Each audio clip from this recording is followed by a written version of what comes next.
Welcome to Div Tech 101, aka BlackMantel, as I discuss information technology, also known as IT. In today's video, we're going to watch a story that's been covered of how professors are turning back to the old-fashioned textbook, handwritten style in the classrooms amid AI challenges. In other words, people using ChatGPT in these classrooms to get by, but these professors are finally catching up. Let's jump into it. Giving handwritten in-class exams and making students show proof of their work in order to combat AI. A survey shows 92% of undergraduate students are using AI today, compared to 66% last year. Our next guest is dealing with this firsthand. Steven Cicerelli is an English professor at St. Peter's University. Let's go back for a second. I want to take a look at this on the percentage on the screen. Professor at St. Let's talk about this for a second. Right here. College undergraduates, students using AI. So everybody's using ChatGPT, Gemini, Copilot. They're using it. So when you hear AI or any kind of chat bot, it's going to be one of those platforms. So Google has Gemini, Microsoft has Copilot, OpenAI has ChatGPT. There's one called Genie that's out there. Now, people use these for various things. Learning how to cook something, needing to figure out how to put something together. If you want to use it to work on a vehicle, like you can type just about anything in there and learn. I just knew that the problem was going to be in college. This was going to move in a storm, and professors are not going to be able to catch up. And this has been out for years. But just the fact now, just imagine the number of graduates who have graduated who have used this 100% in the classrooms to cheat and get by. I'm so glad that they're catching up to the students and locking this down. But 92% now are using it. That's just what they know and have recorded. It could be 100% of the students, undergraduates, that are using this, as opposed to the 66% in 2024. But those numbers right there, keep those numbers in mind. This guest is dealing with this firsthand. Steven Cicerelli is an English professor at St. Peter's University in New Jersey, and he joins us now. Good morning to you, Professor. Good morning. Good morning. So you posted this post on X, this tweet, and you got almost 15 million views. Let me read it for our audience. Now, English professors, they're going to have it the worst because this is writing, and they know these students are not writing at this level in the classrooms. Think about that for a minute.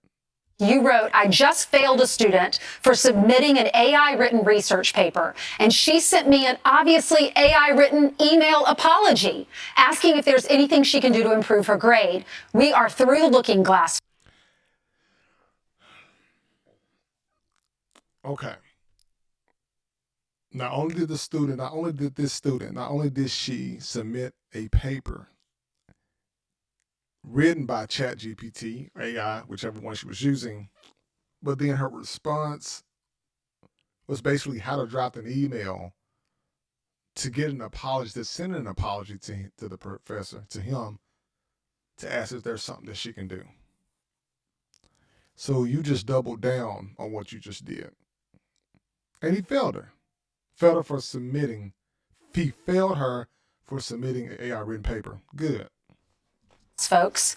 So this is when you realized it was a problem. It was verbatim AI. You ran it through some sort of a device where you can check, right? How do you do that? Well, with that particular paper, I knew it was AI because it was it had real books that it was citing, but the page number, the quotes were not real.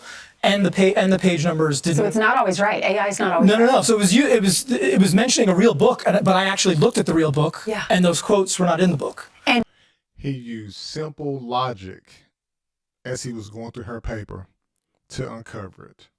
Simple logic. A lot more professors are going to be using this, and you know what? This is going on in high schools too. It's only a matter of time that they're catching them. And you didn't recognize this writing. You've been teaching this student for a while, yes, and you knew the student didn't write the paper. Yes, I had seen, I do enough in-class writing with them where I get to know and I tell them on the first day that your writing is like a fingerprint. I get to know your writing really well by these in-class writings, so I can just usually sniff out when something's not them, and that usually sends me into detect. I remember in English class in high school, we had to do annotated bibliographies. We did not have ChatGPT, nor did we have the internet mainstream back then. You had to go to the library, look in the Dewey Decimal System, like the little tall cabinet alphabetized from A to Z, figure out where the hard books were. You go to the library, you sit down. We had the note cards, we had to write, the author had to do our citations, all of that. But we wrote this down on paper. And then the teacher would grade that. She would go through, grade it, do the markings. You go back and redo it. The annotated bibliography in our high school was like something that the juniors and seniors, we knew it was coming. It was the most crucial class. Everybody hated it. They didn't like it. They knew it was coming. You couldn't get around it. It was passed down for generations and generations. When you get in Miss So-and-so's class, she's going to make you write. So one, you have to know how to read. Two, you better have a whole lot of note cards. There's going to be some red markings on there. That is what we have to, that's what we need in the schools today, which will explain the reason why, one of the many factors of why a lot of students can't read. They're illiterate, they cannot read, they cannot write. And being in the technology space as I am, it's just going to get far more worse for professors and teachers, because students are going to find a way around this. They're going to find a way around this. They're going to use it to their advantage if it's to pass a class. And this is, they're in for something. Active mode after if I get a sense that things are off. Yeah, a lot of professors are going back to the blue books. Remember those when we had to write essays? So it proves your work. You had to write out your essays or your math problems. In fact, at UC Berkeley, the blue book sales are up 80%. Blue book sales at Texas A&M up 30%, and at UF up 50%. Good. These are the future working people of America and the world. And they, whatever they're going to college for or university for, they want to be known for their skill. They want to be able to bring a skill set into the workforce. Now, technology in the IT field, yes, you can ask it questions of how to fix something, but the way that I came up in learning how to fix computers was hands-on. Hands-on. But now you have new IT people that can't even do just basic tasks without using ChatGPT. So this is not just in the education that this is happening. This is in the actual workforce. However, I'm so glad that there is a professor standing up and making them do it the old-fashioned way to really weed out who can do it and who cannot. How do professors tackle this? Because everyone apparently is using AI. Yeah. So I mean, as a as a fiction writer and as a writing professor, I think in-class writings is one way to do it. But I mean, anybody who writes knows that the writing process is, you need to be alone for that sometimes. And so in-class writing works. But I've also been using Google assignments where, and it kind of almost feels like I'm giving away my secrets and students are listening. But Google assignments, and you can track the document history, and it'll show you minute by minute how the student put the paper together. You can see if they made edits. You can see if they misplaced a comma. Absolutely. Because, so you got Google Workspace for corporate environments, and you have Google Education for like colleges and universities.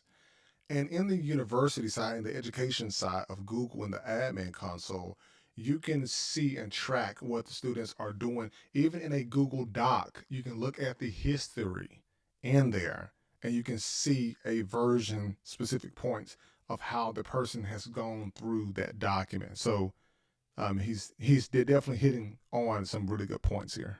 You can see all of that stuff. And so when you see that at this minute there was no paper, and then at this minute there was an entire paper, something came in. So you can check each. Good point.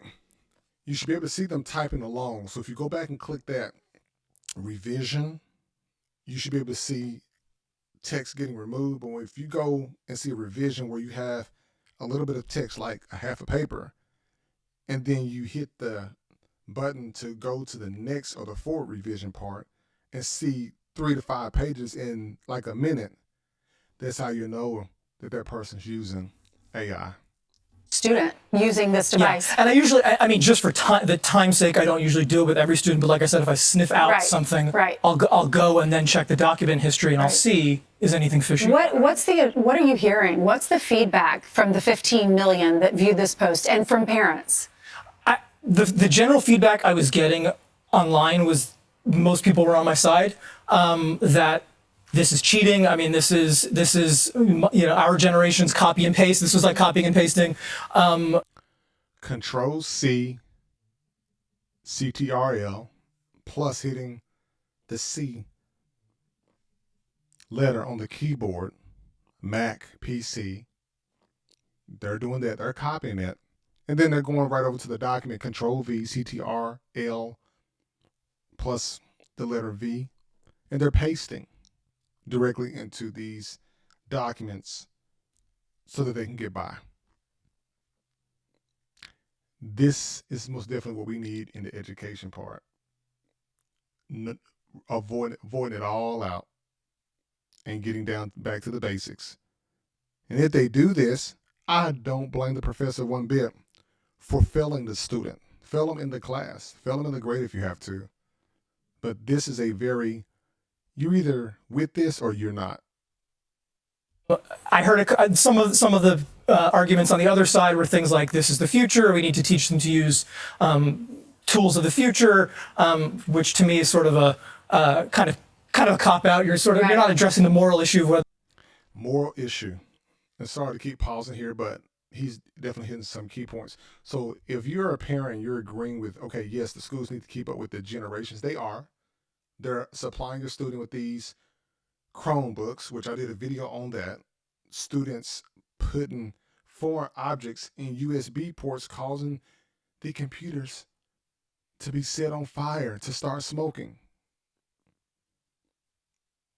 How about this, parents and students? How about you just do the work right, like the way that he's telling you to, or the teacher is telling you to, without using ChatGPT? Can any of you function in today's environment without using ChatGPT to copy and pass a class?